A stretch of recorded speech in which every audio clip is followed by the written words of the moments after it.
আসসালামু আলাইকুম। হতে পারে আপনার অজান্তেই আপনার ইমো অ্যাকাউন্টটি হ্যাক হয়ে আছে, কিন্তু আপনি জানেন না। আজকের ভিডিওতে আমরা দেখাবো কি করে আপনার অ্যাকাউন্টটি আপনি সেভে রাখবেন এবং যদি হ্যাক হয়ে থাকে কে হ্যাক করেছে তার ডিটেলস বের করা এবং কিভাবে নিজেকে সুরক্ষিত রাখতে পারবেন। চলুন কথা না বাড়িয়ে ভিডিওটি শুরু করে দিই।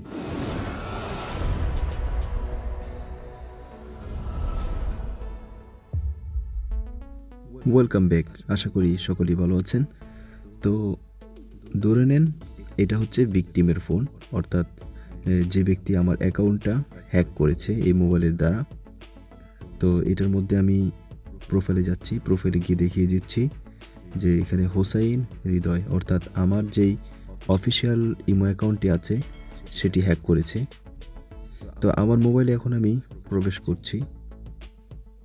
তো ইমো অ্যাকাউন্টটি ওপেন করার পূর্বে আমাদের এটা নিশ্চিত হতে হবে যে ইমোটি আমাদের আপডেট করা আছে কি না। তো তার জন্য আমরা চলে যাচ্ছি প্লে স্টোরে। প্লে স্টোরে যাওয়ার পর ইমো লিখে সার্চ করছি, অতঃপর আমাদের সামনে ইমো চলে আসলো।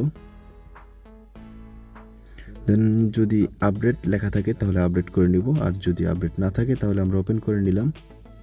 ওপেন করার পর নিশ্চিত করার জন্য আমি আবারও প্রোফাইলে চলে যাচ্ছি। প্রোফাইলে যাওয়ার পর দেখতে পাচ্ছেন হোসাইন হৃদয়, এটি আমার অফিসিয়াল যে ইমোটা আছে সেটা। তো এখন আমাদের করণীয় যে কাজটা সেটা হচ্ছে আমরা ওপরে যদি লক্ষ্য করি এক্সপ্লোর লেখা, সেখানে ক্লিক করব। এক্সপ্লোরে ক্লিক করার পর একেবারে নিচে দেখব মোর লেখা, মোরে ক্লিক করব। দেন আমরা চলে যাব সেটিংয়ে। সেটিংয়ে ক্লিক করার পর আমাদের কাজ হচ্ছে ইমো অ্যাকাউন্ট সেটিংয়ে যাওয়া। অথবা যদি আমরা লক্ষ্য করি তাহলে এখানে দেখতে পাচ্ছেন যে লেখা ম্যানেজড ডিভাইস, অর্থাৎ এখানে ওই সমস্ত ডিভাইসগুলি দেখাবে আপনাকে যেগুলি এই অ্যাকাউন্টের সাথে সম্পৃক্ত। তো প্রথমে যেটা দেখতে পাচ্ছেন এটা হচ্ছে কারেন্ট অনলাইন, যেটা আমার হাতের মোবাইল এটা। আর নিচে যেটা দেখতে পাচ্ছেন J3 ওই মোবাইলটা, এবং এখানে লেখাও আছে এই মোবাইলটা কোন দেশ থেকে ব্যবহার করছে, তা হচ্ছে ইটালি। তো আমি ডিলিট করে দিলাম। ডিলিট করার পর কিছুক্ষণের মধ্যেই আপনারা দেখতে পাবেন যে ওই মোবাইলটা থেকেও এটা অটোমেটিক এই অ্যাকাউন্টটি রিমুভ হয়ে যাবে। তো ওই মোবাইলটা আমি হাতে নিয়ে নিচ্ছি দেখানোর জন্য আপনাদেরকে। দেন আমি একটু ওয়েট করছি এবং পিছনে যাচ্ছি বের হয়ে। এখন যদি আমি টিপ দেই দেখতে পাচ্ছেন এখানে কিন্তু আর ইমোটটি ঢুকছে না, অর্থাৎ নতুন মোবাইল নাম্বার যাচ্ছে। তো এই ছিল প্রসেস। ভিডিওটি অনেক সংক্ষিপ্ত করলাম, আশা করি সকলেরই কাজে লাগবে।